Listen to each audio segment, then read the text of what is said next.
There are bridges, bridges in the sky, they are shining in the sun. They are stone and steel and wood and wire, they can change two things to one. They are languages and letters, they are poetry and all. They are love and understanding, and they're better than a wall. They are languages and letters, they are poetry and all. They are love and understanding, and they're better than a wall.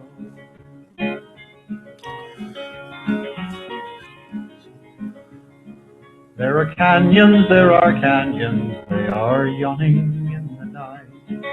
They are rank and bitter anger, they are all devoid of light. They are fear and blind suspicion, they are apathy and pride. They are dark and soul foreboding, and they're oh so very wide. They are fear and blind suspicion, they are apathy and pride. They are dark and soul foreboding, and they're oh so very wide.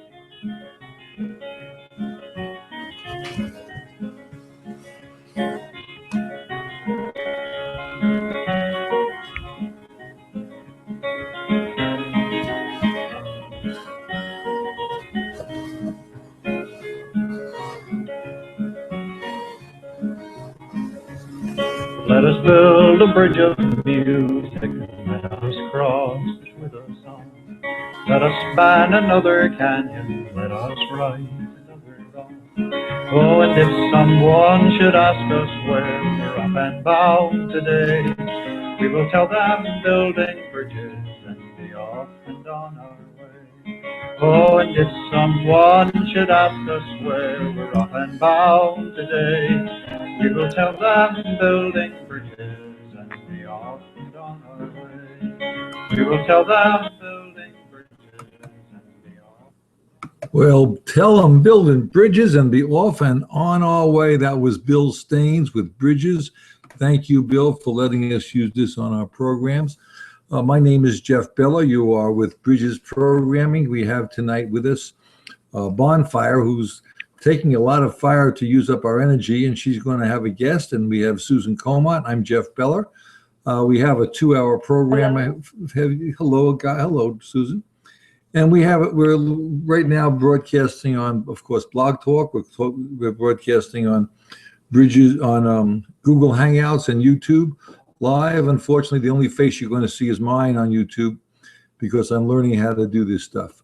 So without further, oh, by the way, this is brought to you by the HREM.org, Human Renewable Energy Measure, to see if we can get some sanity back into this economic world that takes into account humanity. The call-in number, if you choose to call in, is 347-215-6731. Pardon me? Isn't it? Oh, is it 347? 347-215-6731. I made another error. Right, okay. Pilot error. And we also have a chat room open if you'd like to join us in the chat room on Blog Talk called Bridge to Humanity, and I'm going to open it up now. I'm going to let Bonnie take over from here, and I'm going to put myself into a mute position. So go ahead. You got it. That doesn't last for long. Bonnie, go. Hi, Susan. Delighted this evening or this afternoon, if you're in California where Dane is, to have Dane Wigington with me on this edition of Landslide. I just was noticing in the Bill Staines song, he opens by talking about the bridges in the sky. Dane and me, that's probably those pluming trails that are like obstructions rather than real bridges. Dane is with Geo Engineering Watch.org. I'm going to very locally here in Eastern New York State show a video presentation of one of Dane's PowerPoint presentations at the Greenwich Library in Greenwich, New York on Friday, June 5th, 7 p.m. Just a little promotion there, and I will add it later. I know we're being heard heard probably, hopefully, globally, and other people could take the initiative. I might urge them to also nab one of Dane's presentations and get it out more broadly, pull together even a small community of people to see, to have a really qualified and articulate spokesperson for our cause, which is to interrupt this insanity known as geoengineering, and in particular, solar radiation management, the one I've been working on for a few years, compared to Dane, who's been, just reminded me, he's been working on this for a long time. Welcome, Dane. Hi, Bonnie. Good to address this issue with your listeners and try to get people up to speed as to the gravity of this issue that's happening in our skies. Yes. Do you have a preference as to where you would begin? Let me just say, if you don't have a preference as to where you would begin, why don't you just give a little story, a little history of yourself and how you found yourself falling into this seemingly endless abyss. I'm sorry, maybe it doesn't feel like that to you. But oh, it does. It definitely does. It's like waking up into a B-horror movie every morning that you can't quite completely wake up from. But I grew up in a very smoggy Southern California. I was always perplexed as a child how the adults were not alarmed at the completely filthy air. And I made great efforts over a very long time to get somewhere where the air was supposed to be clean, the Northwest. And after setting up an off-grid home here, that's my background in renewable energy. I worked for a long time ago now, but I worked for Bechtel Power Corporation. My home's completely off-grid. It was the cover of the world's largest renewable energy magazine. I wasn't here very long when I began to lose tremendous amounts of power. I began to take notice of this from whatever these aircraft were leaving behind in the air. And clearly, condensation can't block 60 to 70% of your solar power uptake. It can't blot out the whole sky. And I began to research and found the term geoengineering, solar radiation management, and so forth. A mountain of science data, began to test, matched the test elements I found in my rain, matched exactly with the patents, starting with aluminum. Checked with hydrogeologists who made it clear I should absolutely not have that in my rain. And we started with a baseline, Bonnie, of 7 parts per billion of aluminum, which was already very high given the filtered forested location where I live, and those rain tests just kept going through the roof until finally a single rain event we had 3,450 parts per billion in a single rain. This is an escalation of nearly 50,000%. I mean, it's so the bottom line, Bonnie, I was faced with the moving into a world that I can't walk outside without breathing this stuff in. It was toxifying everything. It's virtually killing everything in our forest. And so one's faced with a battle, and if one wants to look at their kids and their self in the mirror, what else do you do? What other choice is there? It's just, there's no other alternative here but to fight this.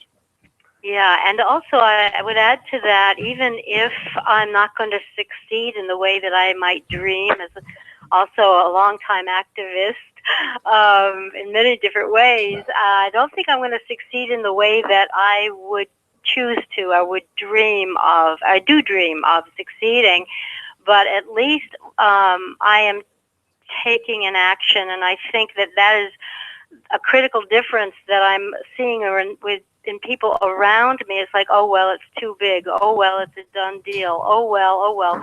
I have to pay attention to my child who's not doing well in kindergarten, who is autistic or whatever. All the many ways that we are diverted, and some might say intentionally, from looking at the sky and saying, no, that is not okay, and what are the steps we're going to take to correct this?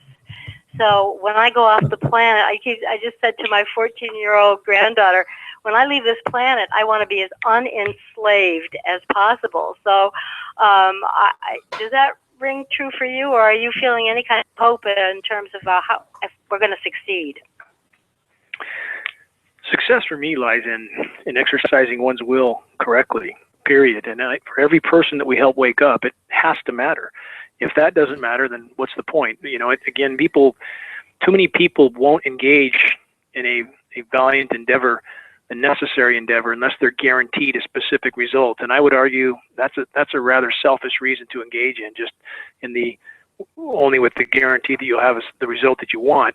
So I would if I can make an analogy, Bonnie, I would argue that that's the I can't do anything, it's too big analogy. If your child was in a burning house and you knew you had maybe a small chance of saving them, are you not going to try? And how can you know how successful you may have been unless you try? And the only failure here is in not having tried. So people need to understand and look at this in the right manner. It takes, as the Chinese proverb says, it takes a single grain of rice to tilt the scale. And maybe any one of your listeners is that grain of rice, is that final grain of sand or the pebble that starts the landslide. And people need to exercise a philosophy that is effective and motivating. And again, that's not with a guaranteed result. You have to want to do the right thing because it's the right thing to do. And if we try, and if we pull together even at this late hour, if people pull together, we could do very, very effective and powerful things in regard to taking a leap in the right direction. We're not going to go back to life the way it was. It's not going to happen. Industrialized civilization is done. It's finished. Never had a future. Never had a chance of being sustained, period. But wouldn't it be better to live on a planet that still sustained life, however primitive that existence might be? It's really about relationships in the end, and contemplating why we're here, and not about what you have or possess or own. So I would argue that there's still something to save if we work together. And also, if I may add to that list of things, beauty. I am so in love with the beauty of this planet, and I know that you have said, your situation is more immediately dire, at least on appearances. We just had a bald eagle fly. I live on a wildlife sanctuary, fly at the level of the eaves. I don't think it was losing altitude. I think it was just checking us out. The great blue herons, the Baltimore Orioles are back. All these hummingbirds, these beings who travel thousands of miles. I'm in awe of them, and they are the source of joy and for me, and magic, and the spirit of being here. And they are my people. Actually, I'm not as fond of humans as most people are. So a lot of my actions for those who don't even have any representatives or senators to mismanage their lives for them. Why don't we get a definition of geoengineering right here at the start? I'll get right at that. First, I want to agree with you. I feel the same. And in regard to the birds and the creatures of the forest, and the forest itself, which has no voice except ours, don't we owe it? Don't we owe this? With no trees, we would not be here. Without many of the other aspects of nature, we would not be here. Don't we owe the effort to fight this all-out assault against life on Earth? Don't we owe it to that which is around us? And I would argue we absolutely do. So fighting in this battle is not an option, it's an obligation, period. Climate engineering is nothing less than an all-out assault against all life on the planet. Now, the inception of these programs, again, people have their hard time getting their arms around that. If we go all the way back, what are these programs about? Power and control. They always are. People ask, why would they want to control the weather? Why wouldn't they want to control the weather? What doesn't the military-industrial complex want to control? They've always desired this. We've had weather mod going on, military applications, since before World War II. We know it was very ramped up to a very large scale after World War II. Has escalated ever since. We know this. We have documents to prove it. If people search 1966 government document geoengineering, they can find one document I found in the NASA archives, 80 pages long. Presidential document outlines the programs as of that time, budgets in the hundreds of millions of dollars, a dozen major universities involved, federal agencies. This is the biggest elephant in the room by far. So what happens when you try to control some aspect of Earth's life support systems for so many decades? The system starts to fall apart. What happens when the materials used are highly toxic? And again, the basic premise of these programs to control the weather, to decide who gets rain, who doesn't, to try to, now the most recent application, of course, in the previous few decades is solar radiation management, to intentionally try to block the sun. What happens when you do that? You disrupt the hydrological cycle, you shred the ozone layer, you trap more heat than you deflect, you do nothing but harm. nothing but harm. Just like the pharmaceutical cure, again, I give this example a lot, Bonnie. How many commercials do all of us see? Take this for that. By the way, here's 50 other things you're going to get, and then the next commercial is the attorney telling you you could sue if you took this, and it's the same mentality. So many people have their hand in this endeavor. So many people profiting that they just simply it's like a cancer that wants to proliferate until it kills its host. But climate engineering is the I'm getting a really bad back echo. I hear that. No, you're actually okay. Anyway, can you correct that, Jeff Fowler? I think I can. okay. I I think it's gone. So bottom line is, for all the issues that we face, why am I focused on this one issue so exclusively? Because I'm an environmentalist to the gills. I mean, I feel the same reverence for the forest you do, Bonnie. But if the forest has something that's going to kill it and us and everything else along with it, an environmental assault, if you will, that's so massive, so total in scale, that nothing will survive if it continues, then that's just simply a battle that I must face. And that's what we're talking about with climate engineering. So that's why it's a primal issue. We can try to save a fish or a frog here or there, but if the whole house burns to the ground, those efforts of, again, pruning the hedge or mowing the lawn, that's not going to matter much. Well, I think you and I've been using a similar example when I say to people, I feel like I'm telling you your house is on fire and you're saying, wait, my TV program's not over yet. Well, that's what it's like, And another example. It's like, wait a minute, people. Oh, geez. The car's over the edge of the cliff. Except this house is one you can't get out of. We are in a closed system. So with solar radiation management is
Okay, can I interject? I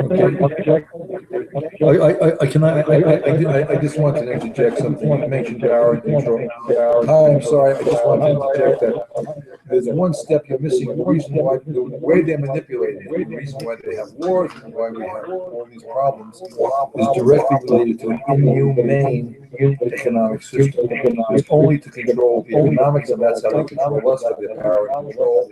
And if you ever heard of the United Kingdom, that's when it started, probably before the King James started. I just want to interject that. It's all about the economic system. I just had to throw that in because so it.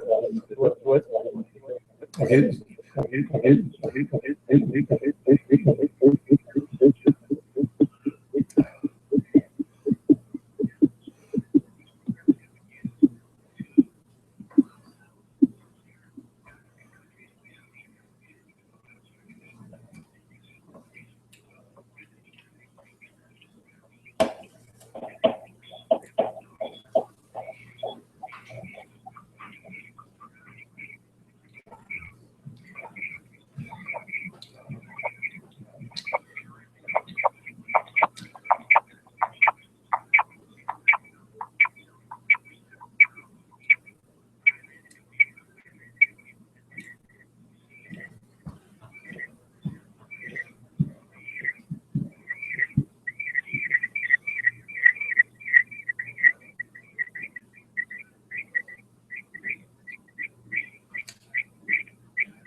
Natural resources. And the trouble is, if we would base the economic system on energy units, have it based on humanity, and then, of course, then you have the free market. But right now, it's totally controlled, and the way they're controlling us is through, it's actually through the economic system, but they're controlling the economic system with the military, and that's why you see this kind of behavior. It's insanity, absolute insanity. But I go ahead. We're on the same page here. Go ahead.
Well, the thing is, when we had someone else on the show that actually, Bonnie had, that were talking about when they just test these bombs, how many animals they kill in the oceans. And the problem here is when you talk about psychopaths, psychopathic behavior, the way they're controlling this is with the psychopathic behavior, is with the economic system. And I don't think you can ever get rid of people who have mental illness. And as a matter of fact, I think that's by the nature. The problem is we need a way, and this is through the economic system, to change it so that whatever they try to do, still they cannot take it away from benefiting humanity. In other words, right now we have to follow the law, and the rule of law is written by the people who are running. I mean, every time they make a law, it's not to benefit people; it's to benefit the economic system. I'm sorry, I'm getting carried away. Go ahead.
Yeah, we were going to take a. You were going to take a break. I put myself on mute because I didn't want to interrupt. Because I have a tendency. Yeah, we're going to take a little quick break. It's by it's a sort of a fun song by Alien Folk, and this is where the reality comes in. We have to eat. We have to breathe. And we all breathe about the same amount of air. We all use about the same amount of food and water. And if those food and water is taken away from us, or they pass a law that we can only have 100 calories a day, we would probably all die. So we know we can't pass laws like that because there would be nobody left. That's what we're talking about with geoengineering. So we're going to get on to a lighter topic, and this is a cute song. Listen to the words. It's called Hot Dog Heaven by Paul Mercer and Joan Crosby, and I think it's a cute song. It'll be a little late. Bring things up. We'll be back in about 4 minutes. Please stand by.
Okay, we are back. This is Bridges Programming. It's Friday evening. This is a broadcast over and over again for the rest of the duration. It's now on archives. Right now it's being broadcast live on YouTube. We on Google Hangouts. We have a chat room and blog talk. There's a lot of people on the chat room now, called Bridge to Humanity. And we are here with Bonfire and a guest. We're talking about geoengineering and insanity. And I agree, we have to stop it, but I think that I'm under the, by the way, this is brought to you by the UN measure, and it's just like, I feel as though we must get this measure into position in order to help fix insanity. But anyway, that's my opinion, and Bonnie, take it over. Bonnie, take it over. Bonnie, take it over. Bonnie, take it over.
The name of the DVDs I'm looking at them now. They're going to be put up on our website, which is programming. Is that planetary engineering and weather modification, and also what? Okay, go ahead.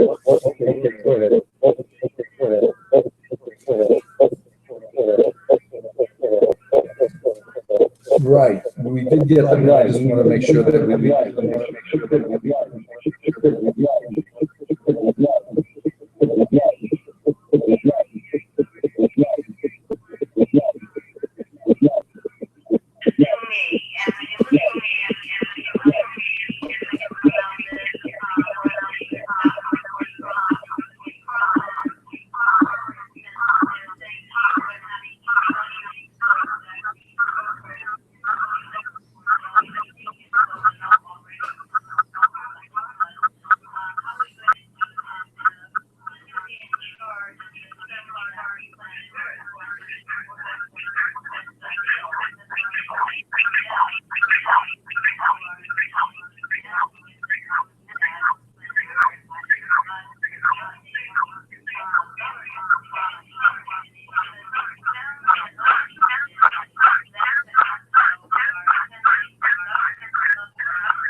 Well, this is going to bring us to our next.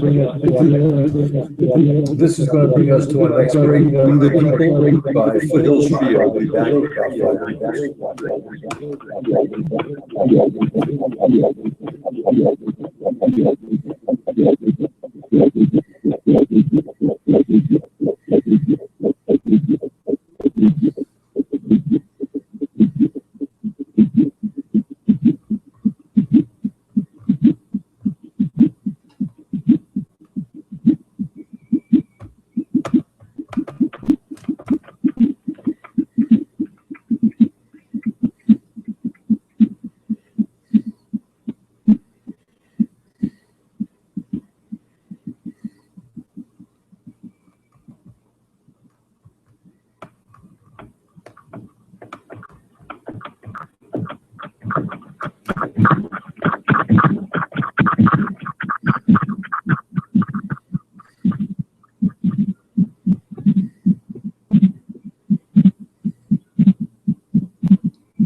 There's something wrong. Like it started to echo. So I had to mute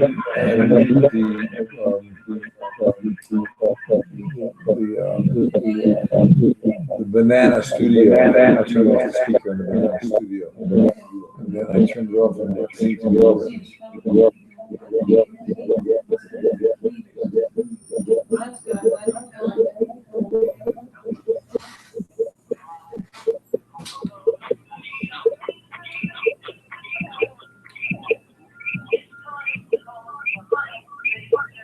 Enough's enough. Enough's enough.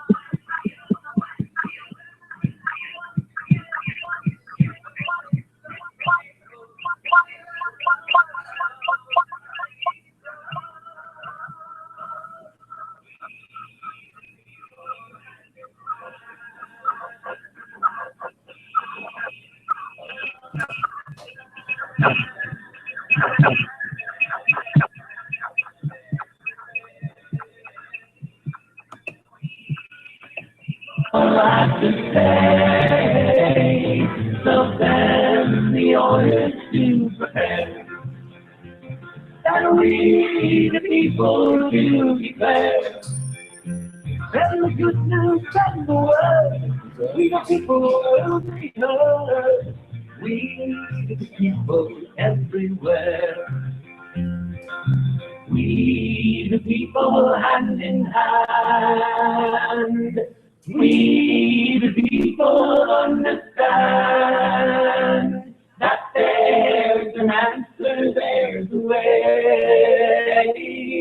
We the people have to say, so send the orders to prepare.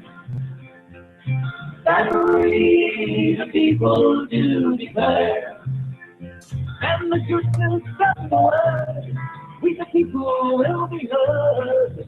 We the people, we the people, we the people everywhere.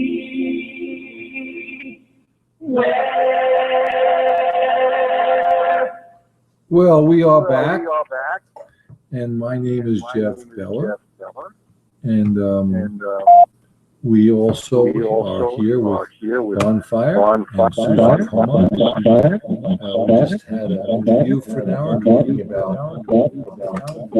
how they're controlling the weather, which is really amazing. The phone number here, if you do want to hear it, we have people on chat room, Bridge to Humanity on our chat room. We are broadcasting also on YouTube. I hope the audio is coming. Just turn some audio on. And you can call in 347-215-6731. We have 4 phone lines. People listening online, you can push the button to talk. So therefore, you need to push the one if you want to put it on the air. This program will be rebroadcasted forever. Turn off the internet. But anyway, we're here, and go ahead. I'm going to let you guys take it from here. This has been brought to you by the HREM measure, which is a way to say that things value, they should always get their basic needs met, where they are, anywhere in the world. And I think that's a very important thing. If we can get that to happen,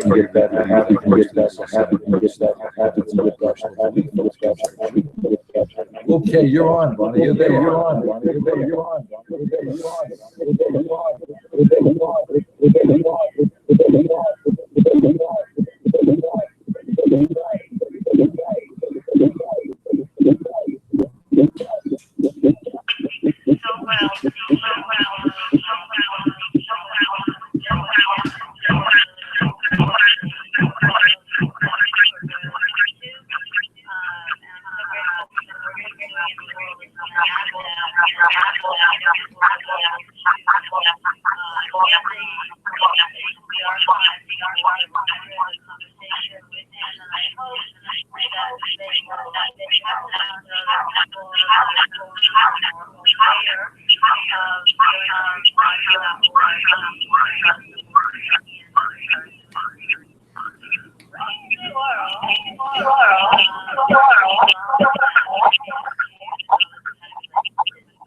Management being that geo engineering technique which Dane was talking about that obscures, puts up a global haze to ostensibly reflect back the sun's heat. But back in 2010, 2011, oh dear. I feel like that echo has returned. That back in 10, 2020, and 10, 11, the Committee on Science and Technology in the U.S. House of Representatives was hearing testimony from scientists on the pros and cons of solar radiation management and other geoengineering techniques. And I have a list that came out of those hearings from scientists who thought it was dangerous. And of course, it is already happening. It was happening then, even when the testimony was being given before our U.S. Congress.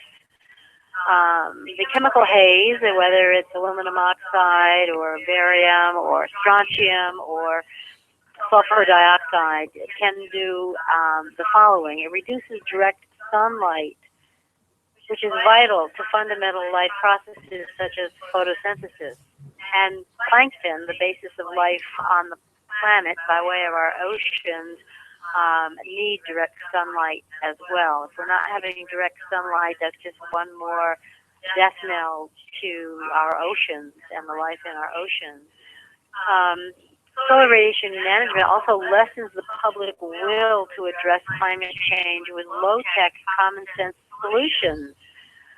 Compromises physical and mental health. Mental health is not necessarily spoken of when we're talking about autism. I suppose autism, Alzheimer's, and asthma are all related to our mental health, but there is just that feeling of depression to see your sky being obliterated and the sun being drowned out with these reflective particles.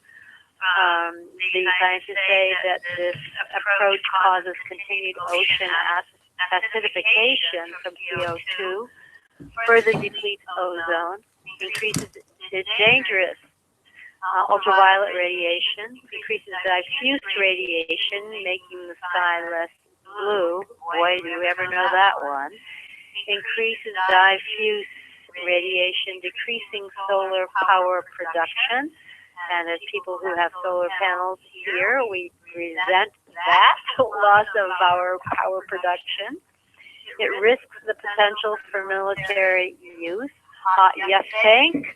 It is military use, for heaven's sakes. It affects local and global weather systems. Yes, we've just been talking about that.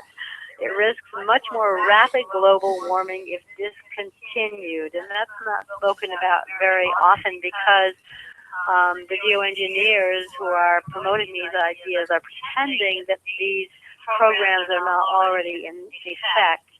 But if they're discontinued, according to the scientists who gave testimony before the U.S. Congress in 2010, 2011, it would risk a much more rapid global warming if discontinued. Puts permanent pollution above astronomers' telescopes. And, maybe somebody doesn't want us to be able to see what's going on out there in our solar system and galaxy. You think? Maybe. I don't know.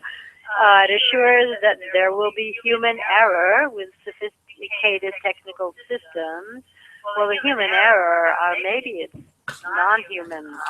Maybe these are aliens of not coming across the Mexican-U.S. border, not that kind. Immigrants from other dimensions and dementia. So whoever, might not be human error, but definitely there's a potential for error. And reflecting on what Dane has said, the whole concept is in error. Assured, finally, there will be unexpected consequences.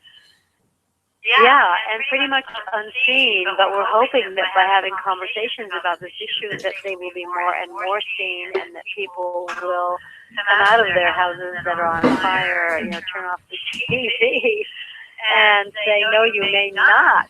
And in all the many ways that humans have a way of, all nonviolent ways humans can do that.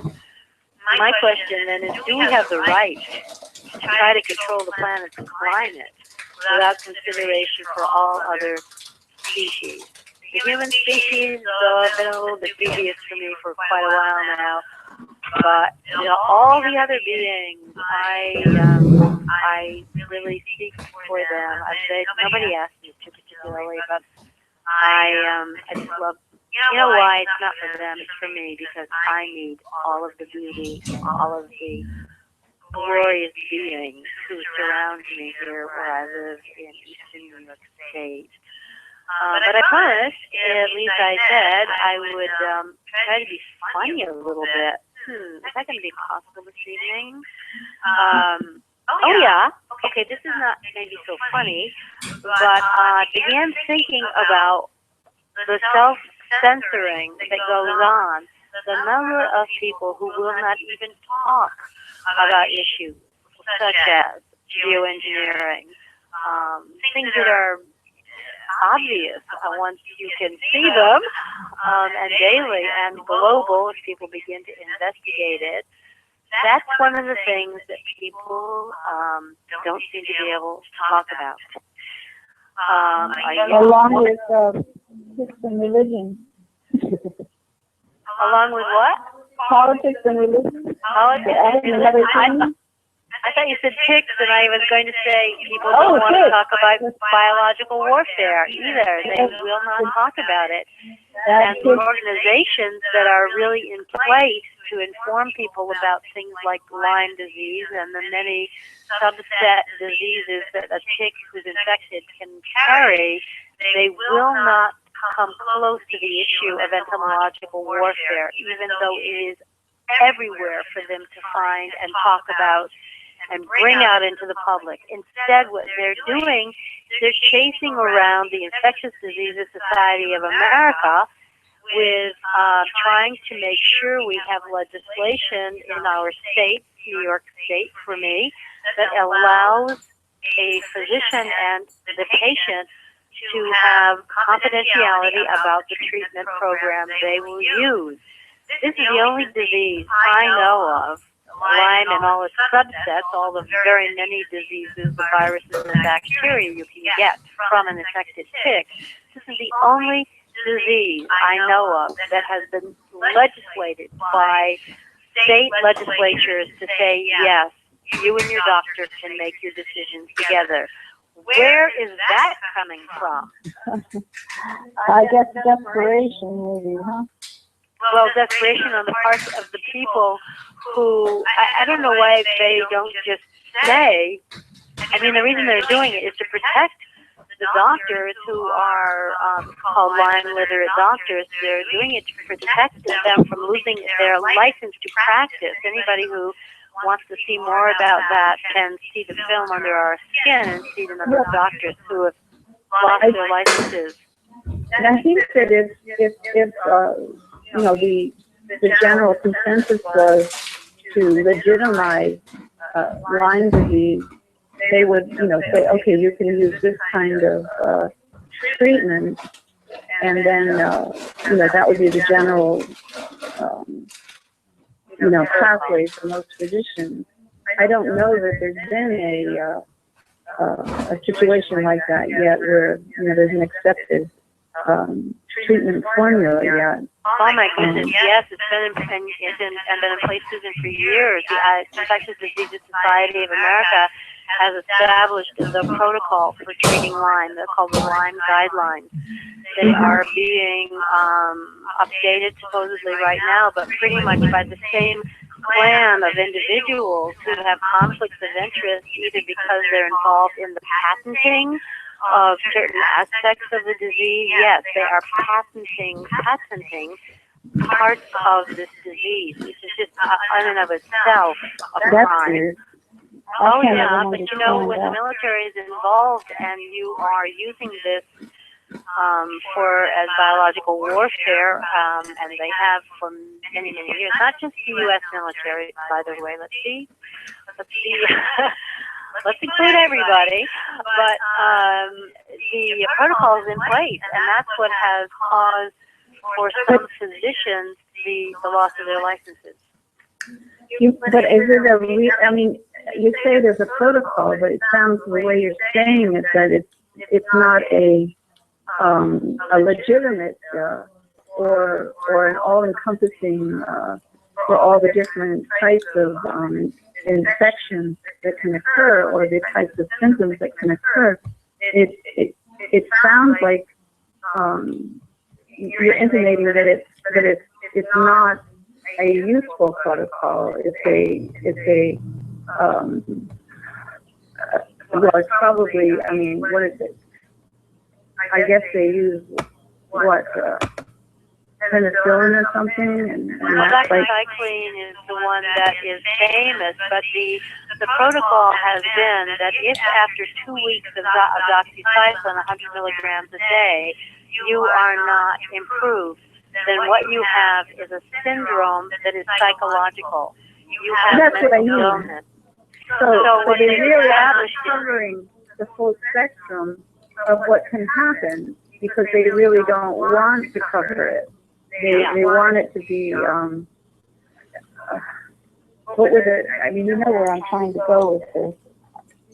They don't want the general use of these kind of vectors for the disbursement of experimental disease that could control populations. They don't want that to be common knowledge. They don't want people to really start believing that any more than they want people to believe that the military tries to manipulate the climate. Isn't it sort of along the same lines? Well, for me it is, and it's certainly along the lines of things people won't talk about. Yeah. Could I ask a That's question? been the most startling thing for me. I have a friend who's connected with the Empire State Lyme Association, and she said to me that she has brought up the issue of biological warfare, the roots of this horrendous disease that so many people are afflicted with, maybe not even with a diagnosis of it. And she said she has been told, you do not talk about that. We are not going to go that route. So we have these organizations that are in place to help people with Lyme disease, but they are steadfastly staying away from the root cause. And for me, as a root cause kind of gal, if you don't go to the root cause and stop and close the labs that have proliferated all over the world probably, but I'm thinking primarily in the United States, have proliferated since 2001, since towers fell. Often in a community like yours or mine, people don't even know that these laboratories and universities or maybe just laboratories are working sometimes with what are called biohazard 3 or 4 level. They have no cure for the diseases they are working with in laboratories. I mean, they are protecting their enterprises. And I don't know why. This is the thing about people not things that people won't talk about, Susan. Why can't we at least talk about this? That's astounding to me. I'm a let's talk about everything kind of person. What would be the motivation? It takes a certain bravery, to open your mind that much. It seems,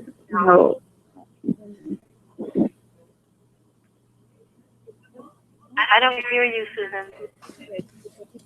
I can't hear you. She can't hear you, Sue. I think, well, can you hear me now?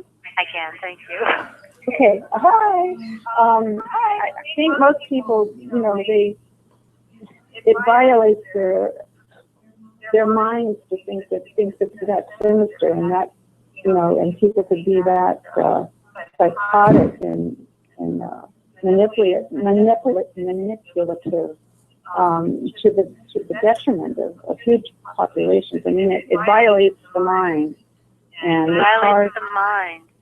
Yeah. Well, how come, what's the difference then among that seemingly very small number of people who say there should be nothing that we can't talk about? Nothing. Well, yeah, that's a brave group. Well, no, I don't know, is it brave or curious? Maybe they're curious. It's a combination of it. Could I ask a question about what we were talking about? It's always sort of puzzled me, and I'm sure there's a simple explanation to this about we're in agreement that the atmosphere is being affected, and you're talking about a military economic manipulation for power and control that they're feeding with the planes, the atmosphere to change climate and starve people out, or various manipulative possibilities to get access to natural resources, but at the same time, there is the general fossil fuel use that all of us do and all our industry does, and driving our cars, running our industries, and this is changing climate at the same time. Are these? I mean, are they just happening side by side? And the military completely ignores it. I mean, even our government has said, yes, we have man-made climate change, and it has to do with fossil fuel use. I mean, that was even stated. A couple of months ago. They finally got up the courage to say that, and the military recognizes this. They actually set up biomass plants, in their military bases and solar installations, and, because they don't want to be dependent on the fossil fuel. I don't think they really care about the polluting effects so much as that they can't get the fossil fuel to their bases. They don't have jobs or whatever, so they have to be much more independent. If they don't go and control a country, they have to be more self-sufficient or something like that. But I mean, if you see what I'm trying to say, Bonnie, these things seem to be happening side by side, and one of them we're totally participating in as developed countries, with our industry and our vehicle usage and our heating. And then you've got, at the same time, the military, are they actually trying to alleviate some of what's happening with the human-produced climate change? Or are they just off on their own hands with their power and control and economic manipulation of natural resources? Can you see where I'm trying to? Yeah, for a long time it was actually, I was annoyed that people like Bill McKibben and some of these organizations like Nature Conservancy, Sierra Club, I mean, organizations that, Greenpeace, that they would not go near geoengineering, and we didn't even have the term geoengineering in those days because it hadn't been handed to us yet by the scientists. They were really just talking about the individual footprint. Those marching boots, those army boots are a lot bigger than my boots. I don't have the capacity, nor would I choose to cause that kind of injury. And I think that's one reason why my focus is on what's happening that I see in the sky that to me it's criminal. What we're doing with our mindless use of fossil fuels is no less criminal, but to have the finger pointed solely at that and not assume any or not direct any responsibility to these global programs that are sucking us in every day and holding heat against the planet and raining out in toxins. That's where I kept saying, well, wait a minute. Yes, I have solar panels. I'm hoping I don't drive anywhere anymore. I don't fly anywhere anymore. And part of it is because I want to have less of an impact. I mean, even what we're doing right now, having this conversation and sending it out into the world has an impact which we might dream is worth the expenditure of energy and fossil fuels and so on. Yeah, I think that there are two forms there. Yeah. I mean, I can't. I don't think it's. I had a thought what you were saying there, and my mind went two directions at once. I'm sorry, but I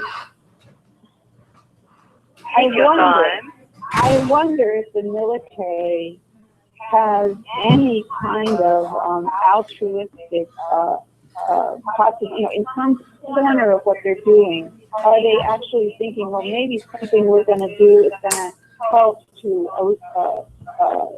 lessen the effects of the general fossil fuel used by humans?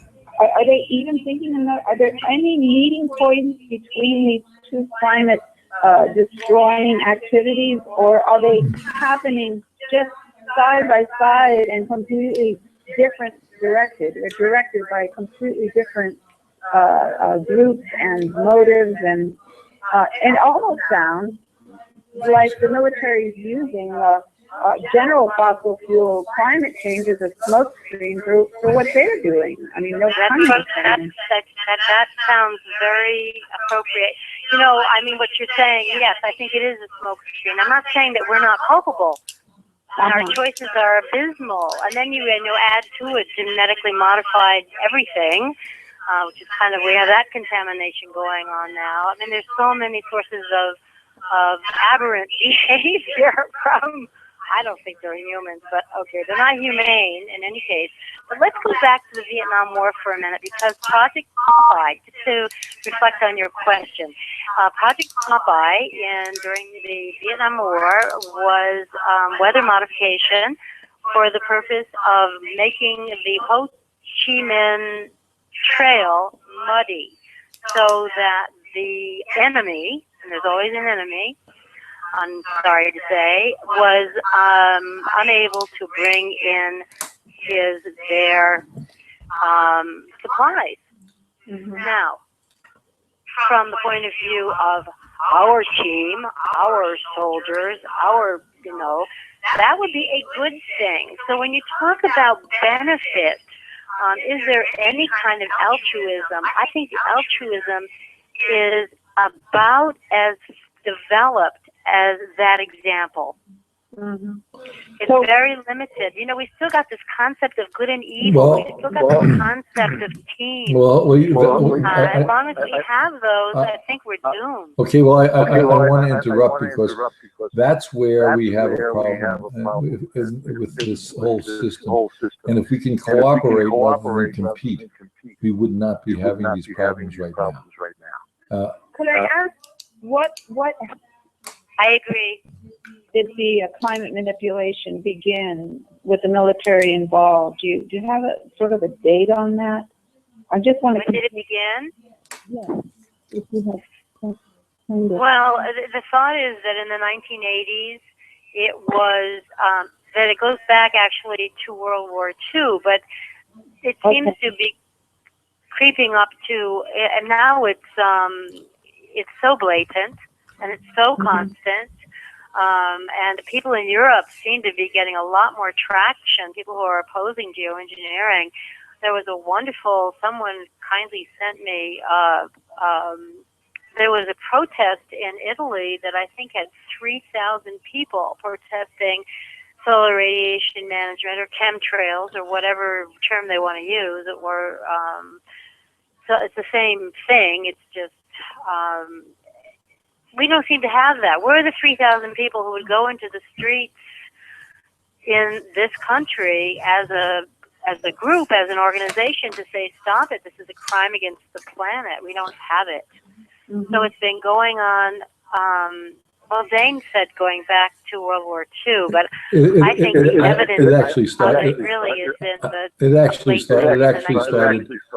started well before that, but I won't get into detail. But everyone's got to do what they can do in their own way, and that's going to bring us to our next break from Kim Wallach, and she says at the very end of her 2-minute song that they tell me that the armies and the guns are going to someday help us out, but she don't believe it. Heat up your pans, make peace and lots of French fries, and I think that's a nice thing to think about. So please listen to the next song. We'll be back in about 2 minutes and 15 seconds. And if you want, anybody on the chat room would like to call in, the phone number here is 347-215-6731. The chat room is open, and we're also on Hangouts, Google Hangouts. Thanks so much. Please stand by.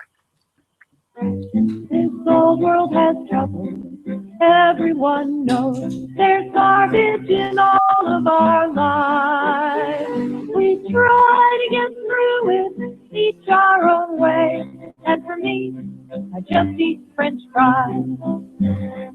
Some they take vitamins A, B, and C.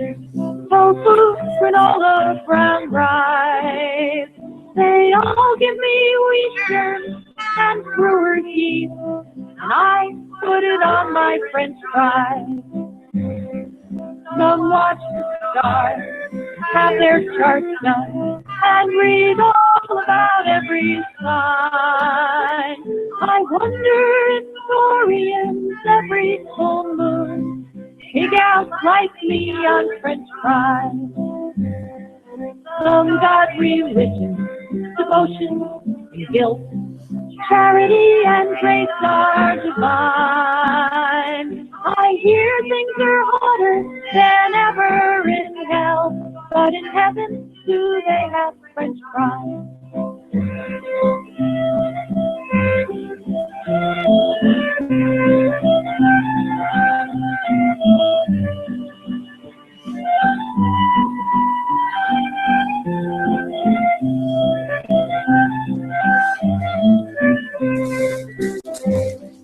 Some say the army, bombs and the guns will one day save all of our lives. But I don't believe it. Heat up your pans, make peace, and lots of French fries. This old world has trouble. Everyone knows there's garbage in all of our lives.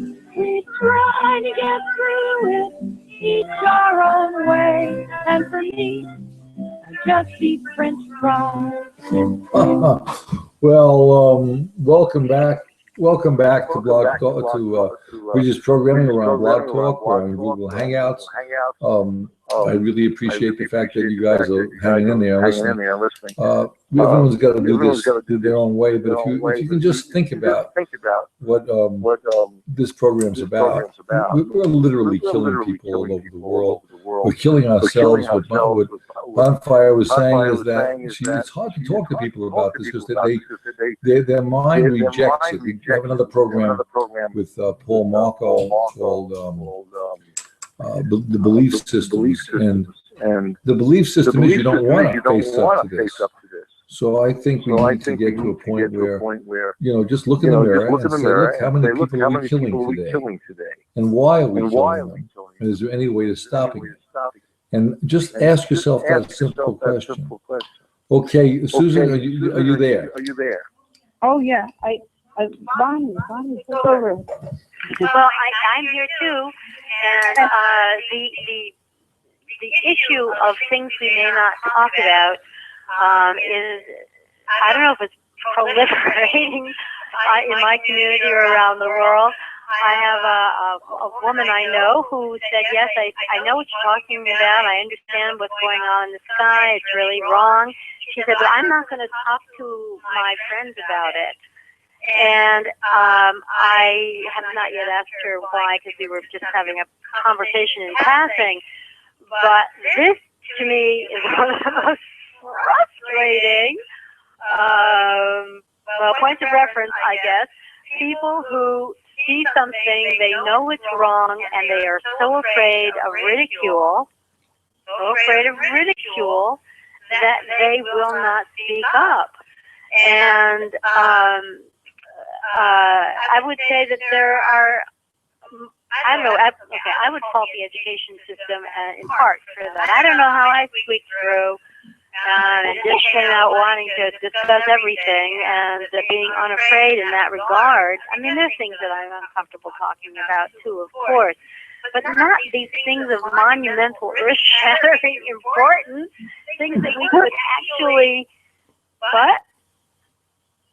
Hello? We could at least have things that we could actually have an effect on. And, Susan, I think you were saying something about people choosing not to know. They just don't want to know, this willful ignorance idea. I learned that term years ago. I thought, oh, yeah, willful ignorance. Yeah, I don't want to know, can't tell you, got my ears covered.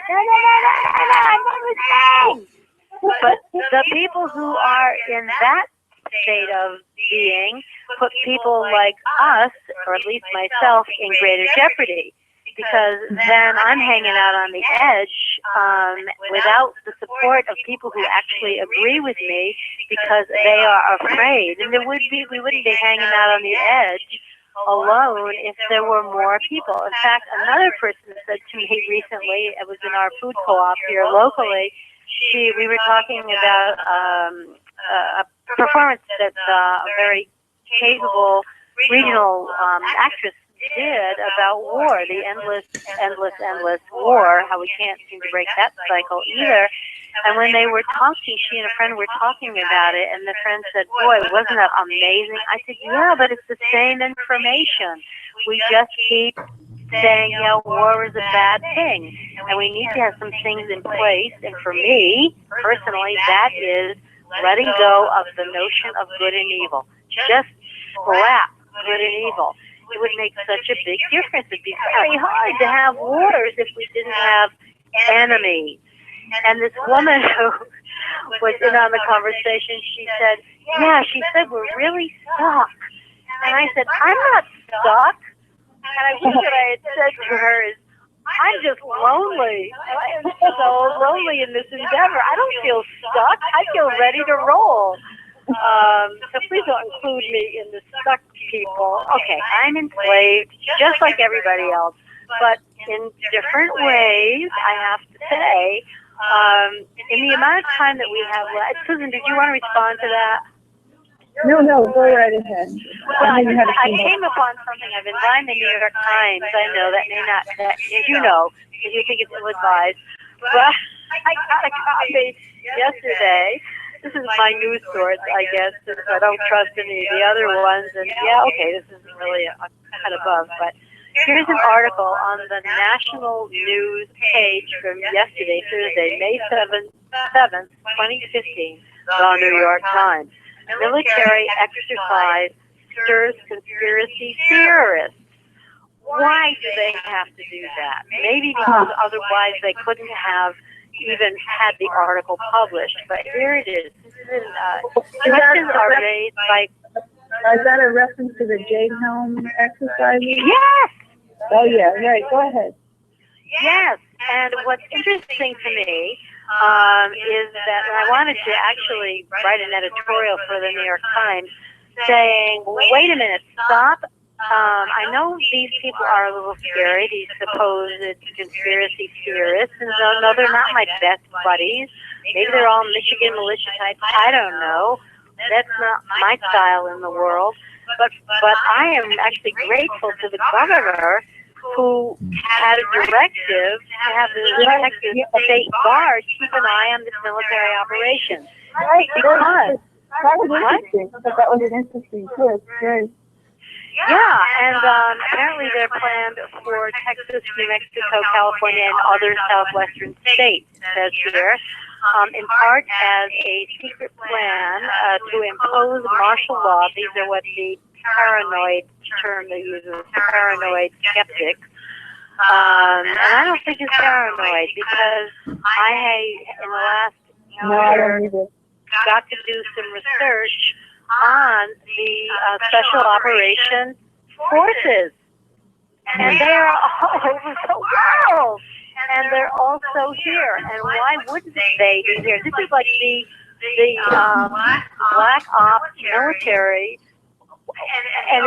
And the article, the way the article is framed, saying, oh, you people, how dare you undermine the actions of our Pentagon. We need to prepare our forces for all these places they might have to be in the world. And, it's just... I'm going to say something. I got to say something about this. This is just nuts. The military has so much property on which to conduct any kind of exercise they can dream of. And they have enough money to hire any set designer they want, to make any kind of environment they need to make it look real to the participants. They don't have to go into a place where people actually are living and trying to make a living and trying to have some sanity in their lives. The military has property at its disposal to do whatever the heck they want with it. I mean, if you just look it up on the internet if you don't believe it. I mean, just traveling the East Coast in a boat, as Jeff and I did for a number of years, it was amazing to me how many times we were going past areas that were restricted for military use on our East Coast of the United States. And this is thousands of acres. This is no small thing. They can easily do whatever kinds of practices they seem to think they need, or whatever ever eventuality that they are imagining they're going to encounter. They don't have to go into places where people actually are living. It's ridiculous. There's something screwy about this. Thank you, ma'am. All right. Speak for me. Well, I'll tell you, reading that article and being so annoyed by the tone of it, although I suppose no newspaper, there are few media, maybe none anymore, that would have the courage to say, hey, you're doing what? You're doing that where? Who are you people? This is not okay. Thank goodness we have our little moment in the diminished sun to speak our minds. It took me back to January of 2014 when, I don't even know how I came upon this, an article had been in The Nation, which many people know The Nation magazine, January 1st, 2014, the title, Why are U.S. Special Operations Forces deployed in over 100 countries? And then the little subtitle said, that's over 60% of the nations on the planet. Anybody who wants to find the article, it's written by, or compiled by a fellow named Nick Turse. Yeah, Turse, January 7th, 2014.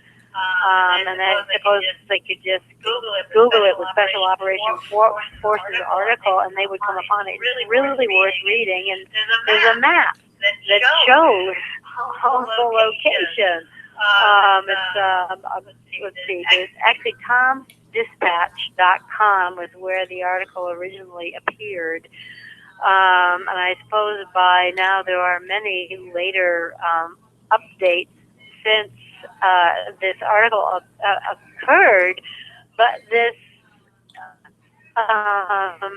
paramilitary occupation of the planet, and now our own country, I shouldn't say now because the article is saying they're here. In fact, the program that I did, which probably somewhere still is around in the dispatches, the archive, I called it U.S. Occupies U.S., which is really what it looks like. So I'm hoping that people listening to our voices concur with this. The enemy is here, and it is ourselves. Right? Yeah, well, I don't think it's you and I. You got to include everybody. Back in the Vietnam War, I really tussled with this because I was in the streets trying to make sure that war came to a conclusion. So I think if one is an activist to intervene on behalf of what one could call sanity. I'd like to interrupt for 1 minute because when you said activist, we just got word from a friend of ours whose aunt is an 80-year-old nun, and she broke into a facility to prove that a nuclear facility. She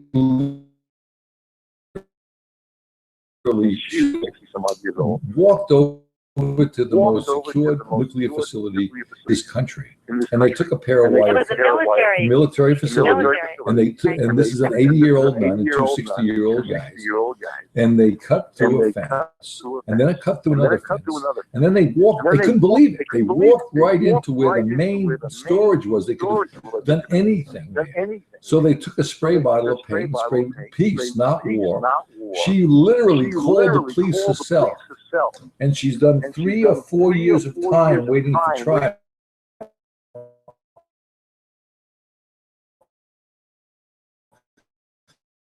trial. Because The sabotage and her friends under the sabotage laws of all things.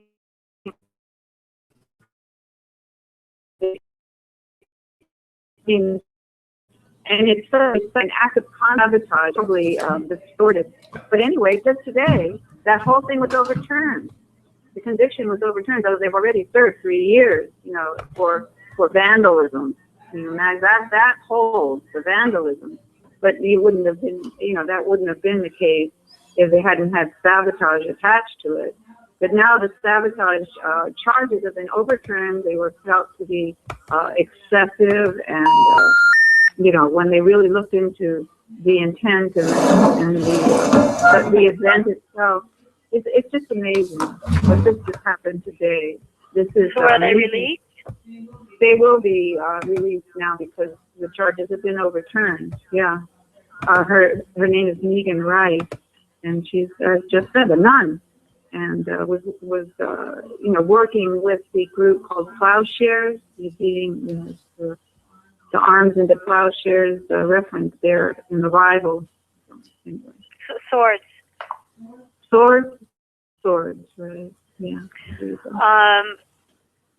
So she could be on the radio with you once she gets her bearings out of prison. And interestingly enough, the time she spent there, of course, she's been alert to her environment, and now she wants to help improve the conditions of prison. So she's a witness now within the prison system, and she's becoming activated to do something to make the conditions in the prisons better. Amazing. On a totally unrelated note, when I was looking for my information on the Special Operations Forces that are occupying our continent, our country, I came upon Onion headline from 2010, and I kept it because, often I found their satire and their sarcasm really, really funny, just really funny. So here's this front page article. Of course, their articles just sort of wither. They really rarely have an actual article, right? They just have these wonderful titles, wonderful sarcastic titles. U.S. flag recalled after causing 143 million deaths. Oh my. And then it has kind of a graph showing over the years, going back to 1750 to 2010. How about U.S. government recalls after causing?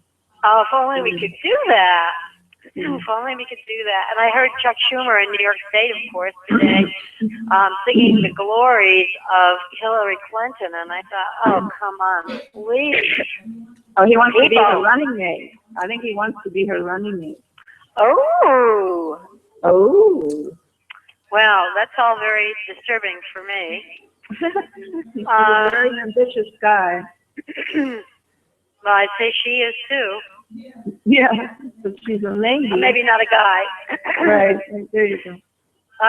In fact, when I was first trying to be in touch with my two senators, Gillibrand and Schumer for New York State, over the issue of solar radiation management and the subsequent contamination of the planet, his office, I couldn't even get a message into his office, which was amazing to me, and it really made me angry. He's supposed to be representing me, and he doesn't even have anybody who answers the phone for him. Maybe he does now, but he didn't then. Maybe. Yeah. I think in the amount of time that I have left, I wanted to just touch on, we can touch on a few things, I guess, but I received this newsletter from the Nature Institute, which it's called In Context, and it comes out of Ghent, New York. So in its basic connection, it is connected to Steiner thinking and Gert's scientific practice and ideas, and it sounds as though the programs they offer are really splendid. But the thing that I actually just wrote a note to the author, his name is Stephen Talbot, of an article that was published, and who even knew there was such a website.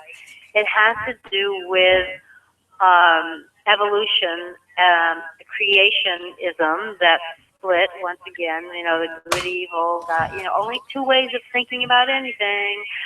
And he wrote an article that was part of a conference called The Third Way of Evolution, or a third way of comprehending what we're doing here, I guess you could say. The website, this actual website called The Third Way of Evolution.com. And I was so delighted to see that anyone was thinking that there could be another option beyond the two that everybody keeps arguing about, intelligent design or, sort of haphazard design, I guess is the other, opportunist design, perhaps. So I just wanted to share that with whoever might be listening, and that there seems to be some consideration here of other possibilities. And so what are they? What are they referring to? I don't think I can actually crystallize his article, but anyone who might want to read it could go to In Context. This would be number 33, spring 2015, number 33, and I'm assuming that it would be found at their website, which, hang on, probably the natureinstitute.org. Okay. Yeah, sorry. What was that again? The Nature Institute, I'm just looking now here, like my organization, we're kind of low tech. Well, isn't that funny? I can give you their phone number. Here we go. Nature. Go ahead. The Institute website, our Net Future newsletter is available at http://netfuture.org. Okay, that sounds good. And the other thing you mentioned earlier. Nature Institute. Nature Institute.org. Sorry to be sloppy about that. Okay, and Freedom News was the other one you mentioned in the earlier broadcast. Oh, yes. All right. Yes. No, Freedom Health News. Freedom Health. I'm sorry. Health Freedom News. Health Freedom News. Oh, okay. That's the one Dane's article is in. Right. I just wanted to make sure we get that out there before the end of the program. Thank you. And also, what else we should get out there before the end of the program is Renew the Earth. What's going on there? Renew the Earth.org. By the way, if anybody's been listening, anybody been watching on Google Hangouts, I've been showing Illyria's World, the book that talks about climate change and a robot and a little girl and an adventure, and they talk about climate change. Of all this stuff she's living through. And you can download that, a free download on Renew the Earth, and there's all kinds of programs for children and little experiments that they can do once a month. There's a new one. Under Earthling letters. So